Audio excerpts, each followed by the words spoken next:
नमस्कार दोस्तों, कैसे आप सब। मैं हूं मोहित गुप्ता और आपका स्वागत करता हूं the haven point coaching classes पर।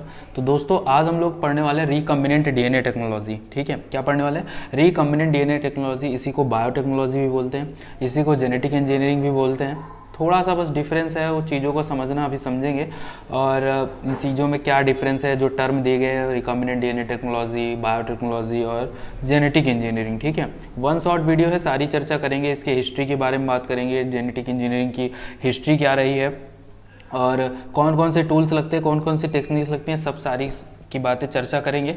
ठीक है, तो सबसे पहले हम लोग को क्या स्टडी करनी है? Recombinant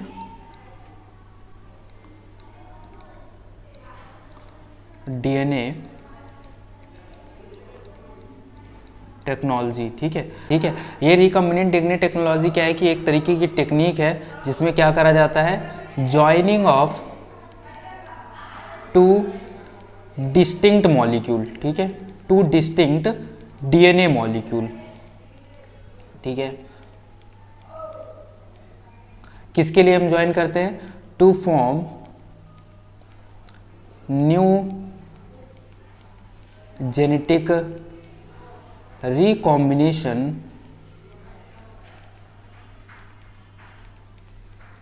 as recombinant DNA. ठीक है, रिकम्बिनेंट डीएनए टेक्नोलॉजी क्या है कि इसमें हम दो डीएनए जो मॉलिक्यूल है अलग अलग, उसको हम क्या करते हैं, ज्वाइनिंग कराते हैं उसकी, और ज्वाइनिंग से जो हमको नया मॉलिक्यूल मिलता है उसको हम क्या बोलते हैं, रिकम्बिनेंट डीएनए बोलते हैं। ठीक है, होता कैसे आप लोग देख लीजिए। जैसे हमने क्या करा, एक ये डीएनए मॉलिक्यूल है, फर्स्ट डीएनए मॉलिक्यूल, एंड ये दूसरा हमारे पास क्या है, डीएनए मॉलिक्यूल है। ठीक है, एंड दोनों को हमने रिस्ट्रिक्शन एंजाइम के थ्रू कट करा है एंड लाइगेज के थ्रू उसको क्या कर दिया, हमने लाइगेट करके क्या बना लिया, रिकम्बिनेंट डीएनए बना लिया। ठीक है, ये क्या है, रिकम्बिनेंट डीएनए टेक्नोलॉजी। ठीक है, फिर इसी में एक टर्म आता है क्या, इसी में एक टर्म आता है क्या, जेनेटिक इंजीनियरिंग, है ना। जेनेटिक इंजीनियरिंग क्या होता है? जेनेटिक इंजीनियरिंग जीई से बना देता हूँ। ठीक है, जेनेटिक इंजीनियरिंग क्या होता है कि it is the direct manipulation of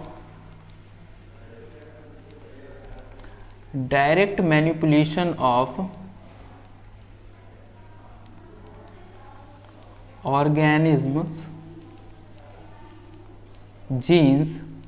मतलब जीन्स में क्या करना है, डायरेक्ट मैनिपुलेशन, और ये किसके थ्रू हो रहा है, बाय रिकम्बिनेंट डीएनए टेक्नोलॉजी, है ना। ये किसके थ्रू हम कर रहे हैं, रिकम्बिनेंट डीएनए टेक्नोलॉजी के थ्रू ही कर रहे हैं। ठीक है, रिकम्बिनेंट डीएनए टेक्नोलॉजी। तो जेनेटिक इंजीनियरिंग क्या है, जिसमें हम ऑर्गेनिज्म के जीन का मैनिपुलेशन करते हैं, और किसके थ्रू करते हैं, रिकम्बिनेंट डीएनए टेक्नोलॉजी के थ्रू। बीटी कॉटन सुना होगा, ये सारी चीजें किसमें की जाती है, जेनेटिक इंजीनियरिंग की जाती है। ठीक है, एंड बायोटेक्नोलॉजी में क्या है, ये बायोटेक्नोलॉजी की ब्रांच है, एक जेनेटिक इंजीनियरिंग बायोटेक्नोलॉजी की ब्रांच है, एंड उसमें जो टेक्नोलॉजी यूज की जाती है उसको क्या बोलते हैं, रिकम्बिनेंट डीएनए टेक्नोलॉजी बोला जाता है। ठीक है, आपको ये बातें समझ में आ गई हो। रिकम्बिनेंट डीएनए टेक्नोलॉजी क्या है कि भाई दो डिस्टिंक्ट हमारे पास जीन है, एंड उसको हमने क्या कर दिया, जोड़ के एक नया मॉलिक्यूल बनाया, एक नया कॉम्बिनेशन बनाया, उस नए कॉम्बिनेशन को हम क्या बोलेंगे, रिकम्बिनेंट डीएनए बोलेंगे। ठीक है, और कैसे हुआ मैंने बता दिया। जेनेटिक इंजीनियरिंग क्या है, डायरेक्ट जो जीन में डायरेक्ट जो मैनिपुलेशन कराते हैं वही क्या है, जेनेटिक इंजीनियरिंग है। अब बात होती है कि भाई फादर ऑफ जेनेटिक इंजीनियरिंग, है ना, father of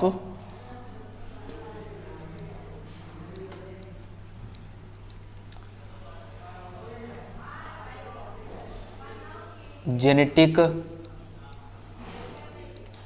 engineering. Genetic engineering के जो फादर है वो कौन है, पॉल बर्ग, ये आप याद रखिएगा। ठीक है, इन्होंने सबसे पहले एक रिकम्बिनेंट डीएनए तैयार करा था, इसलिए इनको फादर बोलते हैं। लगभग 1972 की बात है ये। ठीक है, चलिए ठीक है, अब हम जान चुके हैं भाई रिकम्बिनेंट डीएनए टेक्नोलॉजी क्या होती है, जेनेटिक इंजीनियरिंग क्या होती है। अब मैंने बोला था कि थोड़ी सी हम इसकी किसकी बात कर ले, हिस्ट्री की बात कर ले, हुआ क्या था। ठीक है, सबसे पहले 1969 की बात करते हैं। ठीक है, कलर चेंज कर लेता हूँ। 1969 में एक साइंटिस्ट थे जिनका नाम था हर्बर्ट बोयर, है ना। इन्होंने क्या करा, आइसोलेट करा एक रिस्ट्रिक्शन एंजाइम को जिसका नाम क्या है, इको आर फर्स्ट। कहाँ से आइसोलेट करा है, फ्रॉम ई कोलाई बैक्टीरिया से उन्होंने क्या करा, ई कोलाई एक बैक्टीरिया है जिससे उन्होंने क्या करा, एक रिस्ट्रिक्शन एंजाइम को डिस्कवर करा। अभी मैंने CUT PG के एग्जाम में देखा था, ये क्वेश्चन आया था कि भाई इको आर फर्स्ट क्लीव कैसे करता है। ये इको आर फर्स्ट जो एंजाइम है, रिस्ट्रिक्शन एंजाइम, ये इसका काम क्या है, DNA को काटना। और कैसे काटेगा, ये इसको सीक्वेंस है इसका GAATT सीक्वेंस में G और T को अलग कर देगा, है ना, G और T को अलग कर देगा कुछ इस प्रकार से, है ना, देख रहे हैं आप लोग, कुछ इस प्रकार से।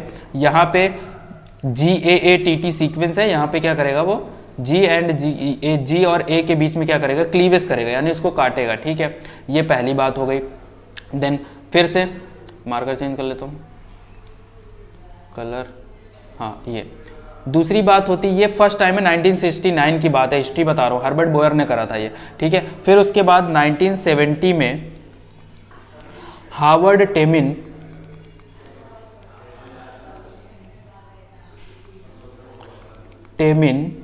And Devine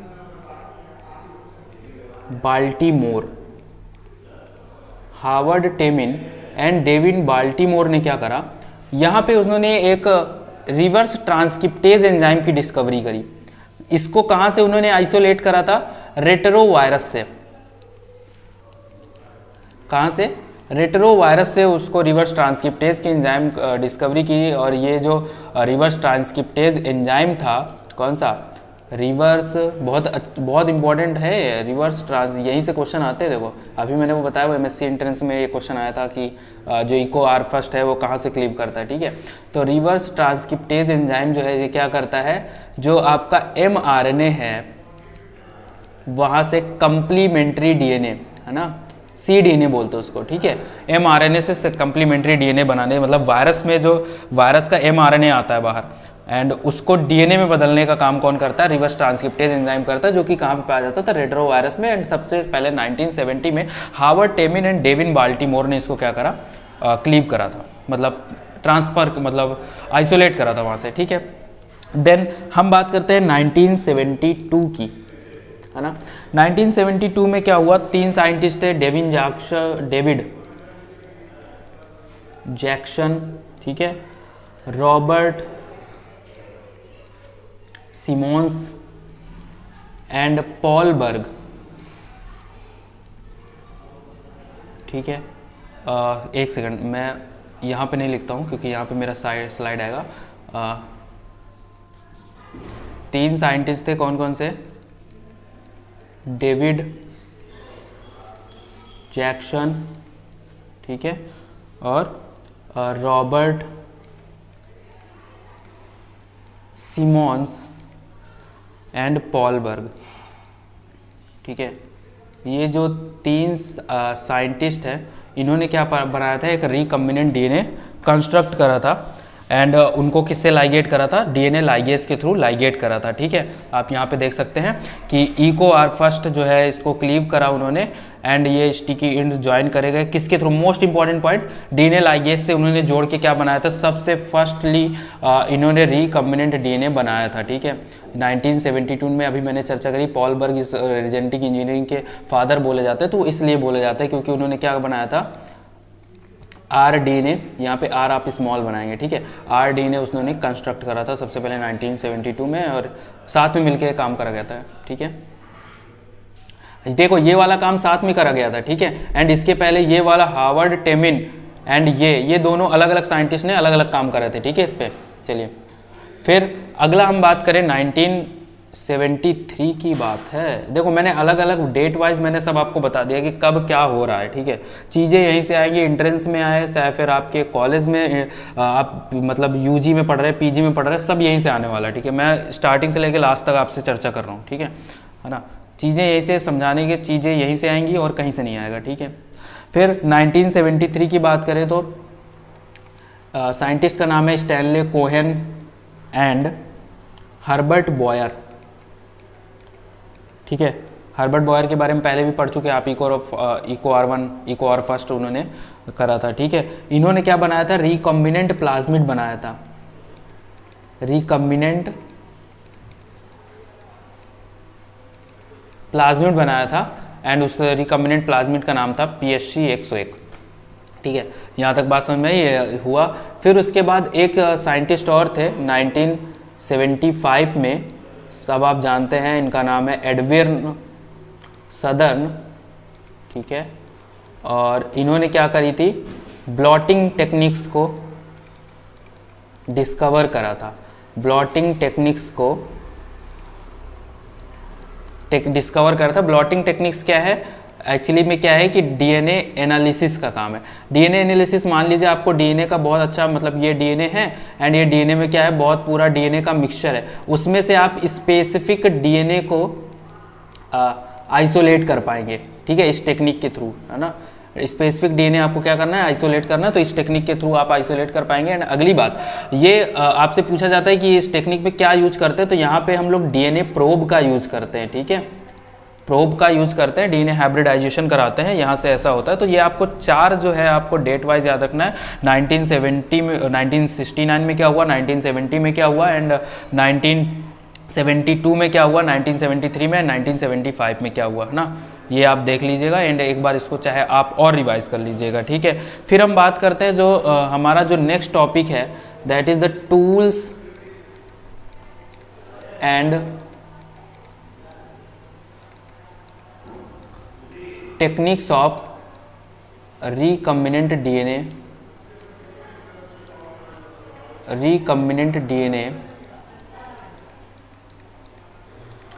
technology. ठीक है, कौन कौन से टूल्स हैं एंड कौन कौन सी टेक्निक है रिकम्बिनेंट डीएनए टेक्नोलॉजी की। तो सबसे पहले अगर मैं टूल्स की बात करूं तो टूल्स इसके पास 3 है। फर्स्ट, सबसे पहला रिस्ट्रिक्शन एंजाइम्स, है ना, दूसरा क्या है, cloning vector. Recombinant DNA technology के टूल्स बता रहा हूँ, cloning vector, and third is DNA ligase. ठीक है, अभी आपको मैंने एक स्लाइड दिखाई थी जिसमें मैंने क्या बोला था कि हमको क्या लगना है, एक जीन को जीन ऑफ इंटरेस्ट बोलते हैं उसको, एक जीन को हमको कट करना है तो उसके लिए रिस्ट्रिक्शन एंजाइम लगेगा। दूसरा क्या है, एक वेक्टर चाहिए हमको तो उसको भी कट करने के लिए रिस्ट्रिक्शन एंजाइम। तो 2 चीज़, एक रिस्ट्रिक्शन एंजाइम, दूसरा cloning vector, and third point क्या है, डीएनए लाइगेज लगने वाला है हमारे पास। और क्लोनिंग वेक्टर के तो बहुत सारे टाइप हैं, है ना, आप यहाँ पे क्या प्लाज्मिड भी as a cloning vector use कर सकते हो। ठीक है, आप बैक्टीरियोफाज भी एज अ क्लोनिंग वेक्टर आप यूज़ कर सकते हैं। एंड आप कॉस्मिड, ये सारी चीज़ें हम चर्चा करेंगे, ये कॉस्मिड वगैरह है क्या, और फाजमिड, है ना, अगर चीज़ें आपको, ठीक है, मैं ये सारी चीज़ें नोट्स में आपको शेयर कर दूंगा, ये नहीं, इस हैंड राइटिंग में नहीं, क्योंकि मुझको पता है मेरी हैंड राइटिंग अभी इसमें स्टेबल नहीं हूँ, मैं जो मेरे पास राइटिंग पैड है इसमें मैं स्टेबल नहीं हूँ। ठीक है, तो थोड़ा सा राइटिंग गड़बड़ में रही। ठीक है, फिर आपके क्या पास क्या है, बैक हो गया, बैक्टीरियल आर्टिफिशियल क्रोमोसोम। ठीक है, यैक हो गया, है ना, ई स्टार्टिंग, ये सब आगे पढ़ोगे, टेंशन नहीं लेने का। एंड ह्यूमन आर्टिफिशियल क्रोमोसोम, है ना, तो ये सारी चीज़ें क्या है, क्लोनिंग वेक्टर के टाइप है। ठीक है, तो ये तो क्या हो गया बच्चा, टूल्स हो गया। ठीक है, फिर हम किसकी बात करें, हम बात करें किसकी, टेक्निक्स की, है ना, कौन कौन सी टेक्निक्स है। देखो अभी टूल्स में आपने, देखो आपने क्या करा, आपके पास ये जो टूल्स में क्या करोगे, सबसे पहले रिस्ट्रिक्शन एंजाइम है, तो आपके पास एक ये जीन था, आपने इसको कट कर लिया।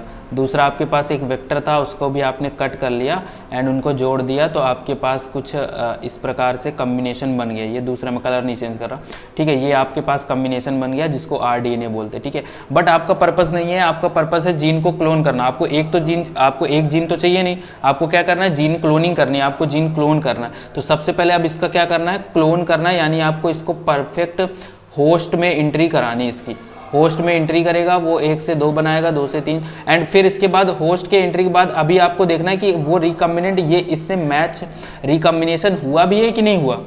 भाई जीन को आपने कट करा, आपको चीज़ें दिख तो नहीं रही हैं, है ना, आपको चीज़ें दिख तो नहीं रही हैं कि भाई सामने से कट के हो गया। कुछ सेल्स में हुआ है रिकॉम्बिनेशन, किस सेल में नहीं हुआ है रिकॉम्बिनेशन, तो ये आपको स्क्रीनिंग से आप देख पाएंगे। तो टेक्निक्स आपके पास 2 हैं। ठीक है, एक तो क्या है, सबसे पहले transfer cloned vector to host. सबसे पहला क्या है कि भाई होस्ट में उसको क्या ट्रांसफर करना है, फिर उसके बाद उसको क्या करना है, सिलेक्शन ऑफ ट्रांसफर्ड सेल्स, कौन कौन सी सेल्स में ट्रांसफर हुआ है वो आपको सेलेक्ट करना है। इसी को बोलते हैं क्या, स्क्रीनिंग बोला जाता है ना, इसको क्या बोलते हैं, स्क्रीनिंग। सारी चीज़ें हम चर्चा करेंगे, ये क्या हो गया, बट अभी आपके लिए आप जान चुके हो, ठीक है। देन नेक्स्ट है ना, फिर उसके बाद हम लोग चर्चा करेंगे रिकम्बिनेंट डीएनए टेक्नोलॉजी के स्टेप्स कौन कौन से। रिकम्बिनेंट डीएनए टेक्नोलॉजी के क्या है, कौन कौन से स्टेप्स हैं। सबसे पहला स्टेप क्या है कि आपको पास क्या है कि मान लीजिए आपके पास ये किसी कोई सेल है, उसमें ये अंदर न्यूक्लियस में उसके क्या है, डीएनए। तो सबसे पहले तो इसको क्या करना है, आपको आइसोलेट करना है, isolation of DNA. First point क्या है, isolation of DNA from cell, isolation of DNA, it is the first steps, ठीक है। और ये आइसोलेशन दो का होगा, एक तो क्या होगा, जीन ऑफ इंटरेस्ट, जो आपको ऐसा जीन जिसमें आपको क्या करना है, बार बार डेवलप। मान लीजिए मेरे अंदर एक जीन है कि वो मेरा बहुत अच्छा है, ठीक है, और दूसरे बॉडी में क्या है कि वो जीन है वो गड़बड़ है, तो वो जीन को हटा के मैं अपना जीन उसमें इंसर्ट करा दूं जो मेरा जीन बहुत अच्छा है, ठीक है, तो उसको मैं क्या बोलूँगा, जीन ऑफ इंटरेस्ट। और दूसरे जिसमें इंसर्ट कराएंगे वो हमारे लिए क्या हो गया, वेक्टर हो गया। नहीं बात समझ में, वो क्या हो गया, वेक्टर हो गया। तो दूसरा क्या है, क्लोनिंग वेक्टर, ठीक है। एंड वेक्टर दो तरीके के होता है, अभी मैं बताऊंगा। एक वेक्टर होता है जिसमें हम क्लोन कराने के पर्पज से करते हैं, एंड दूसरा होता है एक्सप्रेशन वेक्टर की उसी में हम केवल क्या कर रहे हैं, एक्सप्रेशन करा रहे हैं, जीन मतलब जीन ऑफ इंटरेस्ट लगाया एंड वो उससे प्रोटीन बना रहे हैं डायरेक्ट, है ना, ये बात हो गई। देन फिर उससे क्या हमने क्या करा, कटिंग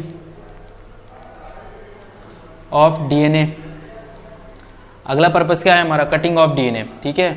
डीएनए को क्या करना, आइसोलेट हो गया डीएनए, बट अब उसको क्या करेंगे, कट करेंगे, किसके through, through restriction enzyme RE के थ्रू। ये स्टेप्स है, ये सबसे मोस्ट इंपॉर्टेंट है, चीज़ें याद रखना।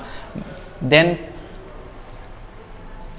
ज्वाइनिंग ऑफ डीएनए, डीएनए को ज्वाइन करना कौन कराएगा भाई, लाइगेज कराएगा। अभी हम बता चुके हैं, पॉल वर्ग ने सबसे पहले, है ना, इसका यूज़ करा। देन फिर हमको क्या कराना है, एम्प्लीफिकेशन, एम्प्लीफिकेशन यानी क्लोनिंग, है ना, तो एम्प्लीफिकेशन ऑफ डीएनए। और ये एम्प्लीफिकेशन कौन कराएगा भाई, पॉलीमरेज चेन रिएक्शन, है ना। ये सारी चीज़ें अगर थोड़ा सा भी आपने 11th-12th में नोटिस करा होगा तो PCR वगैरह ये सब जानते होंगे, कैरीमुलिस, है ना, ये सब जानते हैं आप। लेकिन अभी चर्चा करेंगे एक एक करके, टेंशन नहीं लेने का है, ठीक है, टेंशन नहीं लेने का है, नहीं देने का है, ठीक है। देन फिर आप देखिए methods of gene transfer. Amplification हो गया, अब जीन को ट्रांसफ़र करना ना, जिसमें हमको मान लीजिए हमने बहुत सारे जीन बना लिए हैं, हम PCR के थ्रू हमने बहुत अच्छे जीन बना लिए हैं कि टमाटर में जीन था जो बढ़िया से कल्टीवेशन करने में बहुत बढ़िया से एकदम ग्रोथ करते था उसका, ठीक है, या फिर उसको रेजिस्टेंट बनाता था। अब क्या हो गया, उस टमाटर के अंदर उसको क्या करें हम, ट्रांसफ़र तो करें उस जीन को, ट्रांसफ़र, ठीक है। एंड फिर उसके बाद क्या बच्चा, स्क्रीनिंग, किस में हमारा रिकॉम्बिनेशन हुआ है एंड किस में रिकॉम्बिनेशन नहीं हुआ है ना। होस्ट सेल में हमने क्या कर दिया, ट्रांसफ़र तो कर दिया, अब उसको स्क्रीनिंग देखना पड़ेगा कि किस स्क्रीनिंग, मैंने बोला ना कि किस में ट्रांसफ़र हुआ है, किस में ट्रांसफ़र नहीं हुआ, ये स्क्रीन करना पड़ेगा, कौन सी सेल हमारी रिकॉम्बिनेशन हुआ है किस सेल में, एंड किस सेल में आपके रिकॉम्बिनेशन नहीं हुआ है, ठीक है। अच्छा, एक चीज़ ये होती है कि बच्चा पूछा जाता है कि एक सेकंड, मेरी स्लाइड ख़त्म हो गई, मैं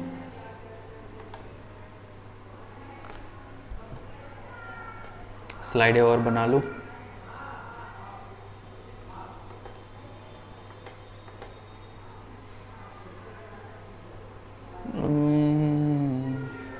न्यू स्लाइड,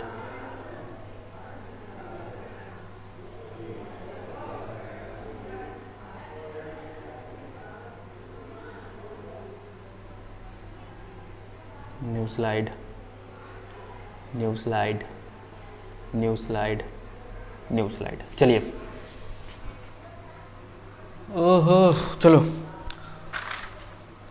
फिर, हाँ मैंने बोला कि एक पूछा जाता है कि भाई हमने क्या बोला कि हम समझ गए हैं कि रिकॉम्बिनेंट डीएनए टेक्नोलॉजी, क्या रिकॉम्बिनेंट डीएनए टेक्नोलॉजी का यूज़ नेचर भी करता है क्या, मतलब नेचुरली ये प्रोसेस होता है क्या, रिकॉम्बिनेशन का प्रोसेस नेचुरली होता है क्या। देखते भाई, होता है, किस में होता है, एक तो दो चीज़ों में आपको देखने को मिलता है। फर्स्ट टाइम देखिए, एक आपने सुना होगा, एक बैक्टीरियोफेज है जो कि गंगा नदी में बहुत पाया जाता है, जिसके थ्रू बैक्टीरिया का ग्रो नहीं होता।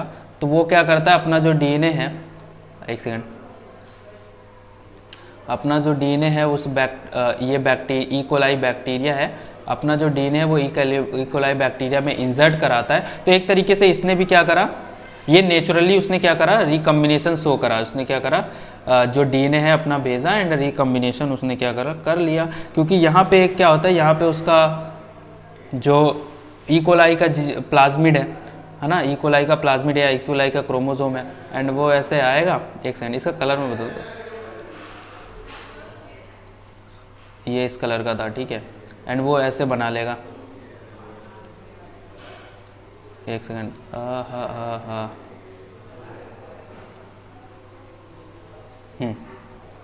अब ये ऐसे बन गया है ना। तो ये क्या हो गया, रिकॉम्बिनेशन हो गया।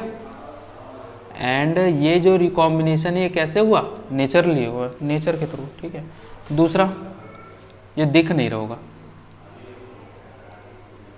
दूसरा क्या हुआ कि एक एग्रोबैक्टीरियम ट्यूमीफेसियंस, एग्रोबैक्टीरियम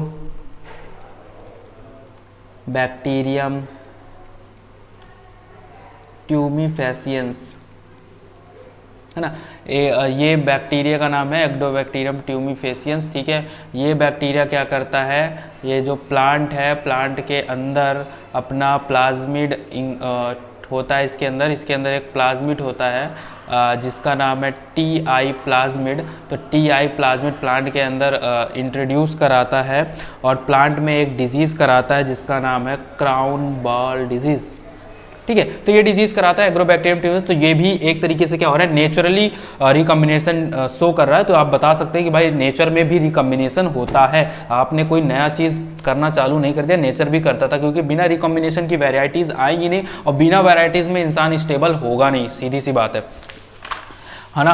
अगर इस वेरिएशन नहीं होगी, मान लो हमारे इंसानों में वेरिएशन नहीं हो रही, ठीक है, तो अगर कोई भी नया क्लाइमेटिक मतलब कोई भी कैटास्ट्रॉफी होती है तो भाई झेलने की क्षमता ही नहीं है ना, तो वो ख़त्म हो जाएगा तुरंत, सीधी सी बात। चलिए फिर अब एक एक बात करते हैं। हम बात करते हैं वेक्टर की, किसकी बात करें, वेक्टर की, टूल की बात करना है ना। तो टूल में वेक्टर पढ़ा है, रिस्ट्रिक्शन एंजाइम पढ़े हैं, वेक्टर पहले पढ़ लेते हैं। तो वेक्टर क्या है बच्चा, वेक्टर इज एन एजेंट, देखो थोड़ा थोड़ा मेरा पहले से देखो थोड़ा थोड़ा मैं राइटिंग सुधार रहा हूँ, है ना। ये इसकी आदत पड़ जाएगी ना, बहुत अच्छा हो जाएगा मेरी, है ना। Carry DNA fragment into a host in which it is capable of replication. Most important point है capable of replication.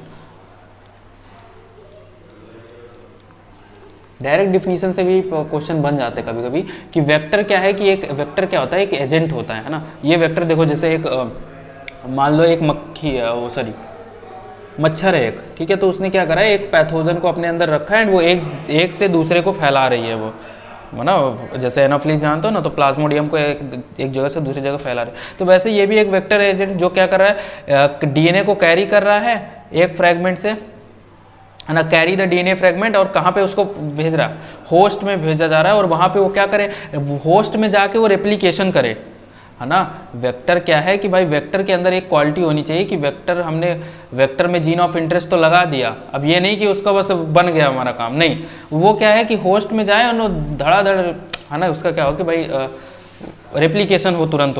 हमको क्या चाहिए, जीन क्लोनिंग करना, हमको बहुत सारा आइटम चाहिए ना जीन का, अच्छा वाला, ठीक है। फिर उसके बाद वेक्टर कितने टाइप का है बच्चा, दो तरीके का है। एक क्या है, क्लोनिंग वेक्टर, दूसरा जो है आपका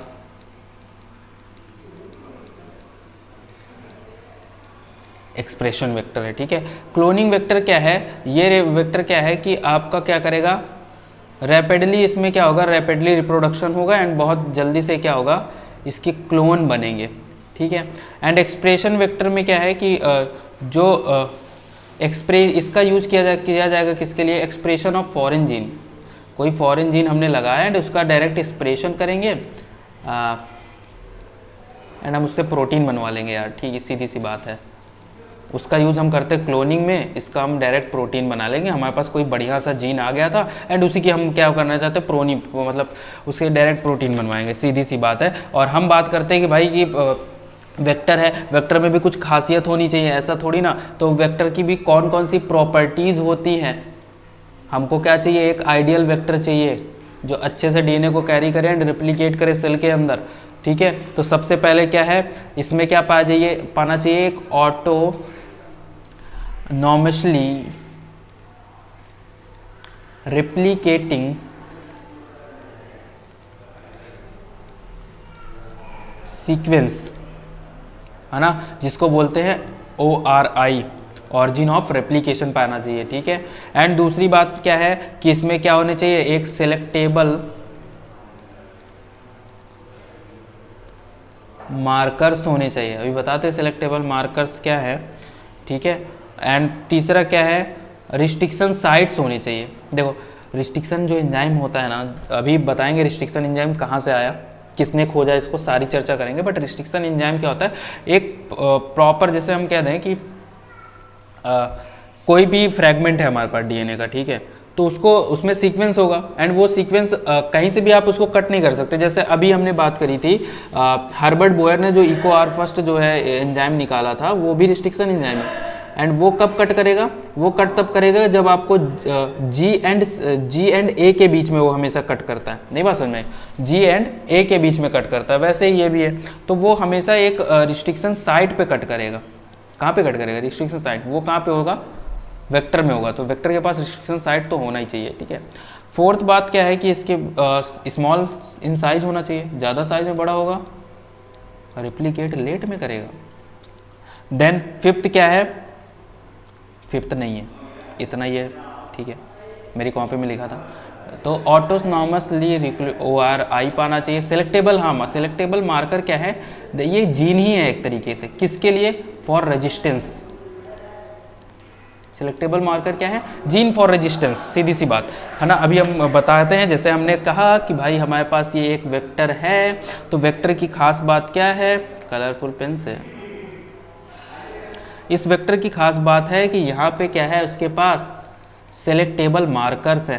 क्या है, सिलेक्टेबल मार्कर्स, यानी उसके पास क्या है, वो एम्पिसिलिन, देखो अलग अलग रेजिस्टेंस हो, अलग अलग, जैसे हम लोग एंटीबायोटिक्स यूज करते हैं, एम्पिसिलिन हो गया, टेट्रासाइक्लिन हो गया, लेकिन बैक्टीरिया के पास भी इससे बचने के लिए प्लाज्मिड के अंदर, है ना, मैं कहता हूँ कि भाई प्लाज्मिड है ही क्यों, प्लाज्मिड बैक्टीरिया के अंदर उसके पास क्रोमोसोम है उसका, लेकिन प्लाज्मिड क्यों है, प्लाज्मिड इसलिए है ताकि वो क्या कर सके, उसको रेजिस्टेंस दे सके, है ना। हम कह रहे हैं कि हमने नॉर्मल से एंटीबायोटिक्स यूज करा, बैक्टीरिया मर गए क्या, नहीं मरे, क्योंकि उसके पास क्या है, सिलेक्टेबल मार्कर्स है, वो उससे क्या बनाएगा, प्रोटीन बनाएगा, एम्पिसिलिन रेजिस्टेंस बनाएगा, एम्पिसिलिन रेजिस्टेंस जीन बनाएगा, ठीक है। और अगर एम्पिसिलिन रेजिस्टेंस जीन नहीं हुआ तो एम्पिसिलिन क्या करेगा, वो उसका जो वॉल फॉर्मेशन है उसका बैक्टीरिया का, जैसे एम्पिसिलिन रेजिस्टेंस जीन है, सिलेक्टेबल मार्कर है, अगर उसके अंदर नहीं हुआ तो जो पेप्टोडोग्लाइकन चैन है ना उसकी, वो कट कर देगा सेल वॉल जो उसकी, एंड वैसे ही सेल खत्म हो जाएगी, है ना। तो सिलेक्टेबल मार्कर जरूरी है प्लाज्मिड के, मतलब बैक्टीरियल जीन के अंदर, ठीक है। दूसरा इसमें क्या होना चाहिए, ये सिलेक्टेबल मार्कर आपको समझ में आ गया। दूसरा इसमें होना चाहिए रिस्ट्रिक्शन साइट्स, है ना, रिस्ट्रिक्शंस साइट्स। और मोस्ट इम्पॉर्टेंट पॉइंट जो मैंने पहला पॉइंट बताया, इसमें क्या होना चाहिए, ऑरिजिन ऑफ रेप्लिकेशन ORI। तो हम इसको क्या बोल देंगे भाई, ये हमारे पास क्या है, एक वेक्टर है। नहीं बात समझ में आई। चलिए अब टाइप्स ऑफ वेक्टर मैंने आपको लिखा दिए हैं, टाइप्स ऑफ वेक्टर कौन कौन से होते हैं। तो सबसे पहले जो हम लोग टाइप पढ़ते हैं, टाइप्स ऑफ वेक्टर पता है ना कौन कौन से, एक बार अच्छा लिख देता हूँ। वेक्टर से जो टाइप है, मैंने क्या बोला, प्लाज्मिड,